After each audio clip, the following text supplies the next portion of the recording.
다시는 한국 주식을 사지 않겠다. 최근 한 달 사이 빚을 내어 투자했던 수많은 개인 투자자들이 피눈물을 흘리며 시장을 떠나고 있습니다. 지난 6월 전고점 대비 단 27거래일 만에 무려 40% 가까이 폭락한 코스피. 한 달 만에 시장을 덮친 이 유례없는 폭락장 속에서 한국 증시는 투자처가 아닌 카지노로 전락했다는 오명을 뒤집어썼습니다. 그리고 지금 전 세계 경제 매체가 일제히 같은 질문을 던지고 있습니다. 한국은 투자하기에 부적합한 나라가 되고 있는가? 2015년 중국 증시 대폭락과 맞먹는 속도로 무너져버린 코스피. 블룸버그 칼럼니스트 슐리르는 이렇게 썼습니다. 삼성전자와 SK하이닉스의 저평가 매력을 말하는 강세론자들의 주장에 나는 동의하지 않는다. 이유는 단 하나, 변동성입니다. 올해 코스피가 하루 5% 이상 등락한 날은 무려 33일, 일본 니케이는 단 4일, 홍콩 항생은 단 한 번도 없었습니다. 이 숫자의 의미는 무엇일까요? 외국인 기관 투자자들에게 한국 시장은 더 이상 계산 가능한 시장이 아니라는 겁니다. 그리고 그 한복판엔 정부가 지난 5월 말 스스로 승인한 상품이 있었습니다. 단일 종목 레버리지 상품. 5월과 6월 2달 사이 이 레버리지 상품을 타고 코스피로 흘러든 자금은 약 78조 원. 시장은 뜨거워졌고 그리고 무너졌습니다.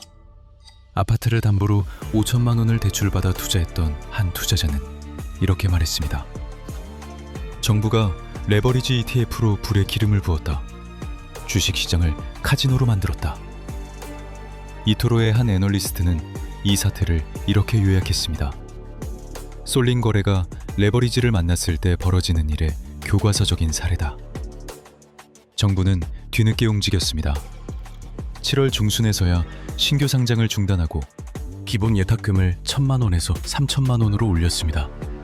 하지만 뒤늦은 대응에 개인 투자자들의 반응은 싸늘합니다.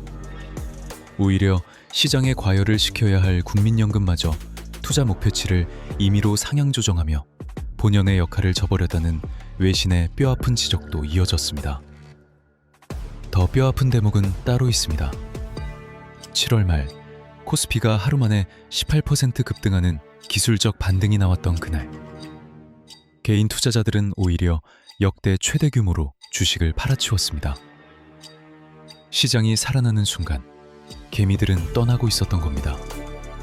주주가치 제고와 코스피 5천 시대를 약속했던 현 정부의 자본시장 개혁 기조는 결국 투기판을 방조했다는 거센 비판에 직면했습니다. 외신들은 이번 사태가 이 대통령 정치 브랜드의 핵심을 건드리고 있으며 한번 무너진 신뢰를 회복하는 데는 주가 반등보다 훨씬 더 긴 시간이 필요할 것이라고 경고합니다. 블룸버그가 인터뷰한 한 30대 투자자는 이렇게 말했습니다.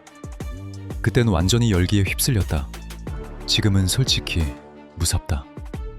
그가 세운 원칙은 단 2가지였습니다. 첫째, 한국 주식에 투자하지 않는다.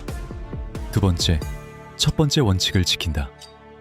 파이낸셜 타임스는 이렇게 진단합니다. 과거 19세기 영국 철도 버블이 결국 산업혁명의 기반이 되었듯 AI 투자 열풍 자체는 경제를 바꿀 생산적 거품이 될 수 있다고 말입니다. 글로벌 AI 산업은 아마도 이 진통을 이겨내고 한 걸음 더 나아갈 겁니다. 하지만 그 생산적 거품이 붕괴하는 파편을 왜 유독 한국의 개인 투자자들이 가장 고통스럽게, 가장 무방비하게 온몸으로 맞아야 할까요? 정부의 뼈아픈 자성이 필요한 시점입니다.